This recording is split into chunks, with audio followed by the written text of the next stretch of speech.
Hi friends, நம்ம இன்றைக்கி என்ன பார்க்க போகிறோன்னா எக் மசாலா ஃப்ரை தான் பண்ண போகிறோம். இந்த எக் மசாலா ஃப்ரையை எப்படி பண்ணலான்னு பார்க்கலாம் வாங்க.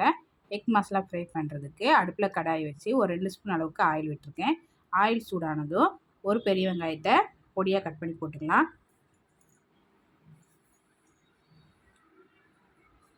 கொஞ்சமாக கருவேப்பிலையில் சேர்த்து வெங்காயத்தை நல்லா பொன்னிறமாக வதக்கி விட்டுடலாம்.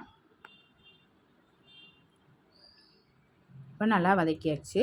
இப்போ இது கூட ஒரு ஸ்பூன் அளவுக்கு இஞ்சி பூண்டு பேஸ்ட் சேர்த்து இஞ்சி பூண்டோட பச்சை வாடை போகிற வரைக்கும் நல்லா வதக்கி விட்டுடலாம். இப்போ நல்லா வதக்கியாச்சு. இப்போ இது கூட ஒரு தக்காளியை மிக்சியில் போட்டு அடித்து வச்சுருக்கேன், அதை சேர்த்து நல்லா கலந்து விட்டுடலாம். ஒரு 2 நிமிஷம் தக்காளியோட பச்சை வாடை போகிற வரைக்கும் நல்லா வதக்கி விட்டுடலாம். இப்போ நல்லா வதக்கி விட்டாச்சு.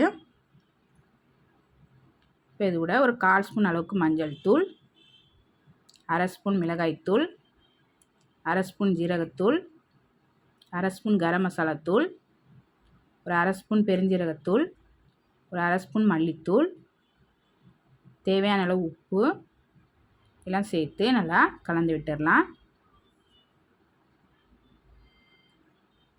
நல்லா கலந்தாச்சு. இப்போ இது கூட ஒரு 1/2 டம்ளர் அளவுக்கு தண்ணி சேர்த்துக்கலாம். தண்ணி சேர்த்து நல்லா கலந்து விட்டுட்டு ஒரு 2 நிமிஷத்துக்கு நல்லா வேக வச்சிடலாம்.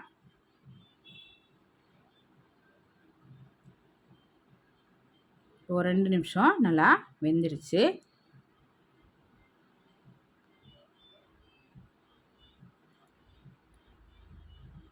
இது கூட ஒரு 4 முட்டையை உடைச்சி ஊற்றிக்கலாம்.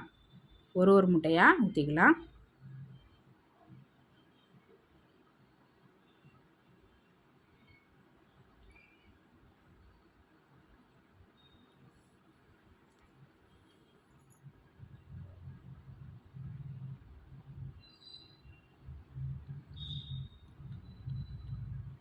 இப்போ இதுக்கு மேலே ஒரு 1/2 ஸ்பூன் அளவுக்கு மிளகுத்தூள் சேர்த்துக்கலாம்.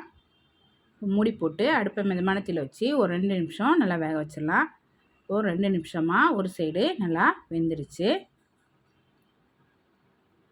இதுக்கு மேலே கொஞ்சமாக மல்லி இலை சேர்த்துக்கலாம்.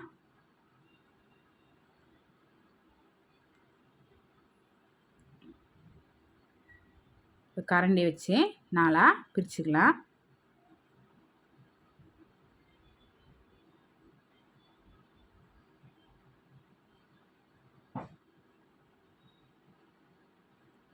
இப்போ ஒவ்வொன்றா திருப்பி போட்டுக்கலாம்.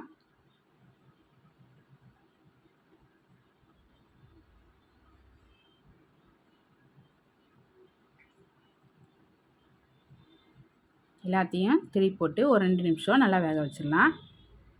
ஒரு 2 நிமிஷமாக நல்லா வெந்துருச்சு. இப்போ கரண்டி வச்சு நல்லா கலந்து விட்டுடலாம்.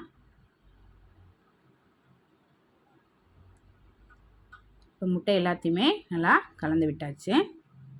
இப்போ கடைசியாக கொஞ்சமாக மல்லியில் சேர்த்து கலந்துட்டு இறக்கிற வேண்டியதான்.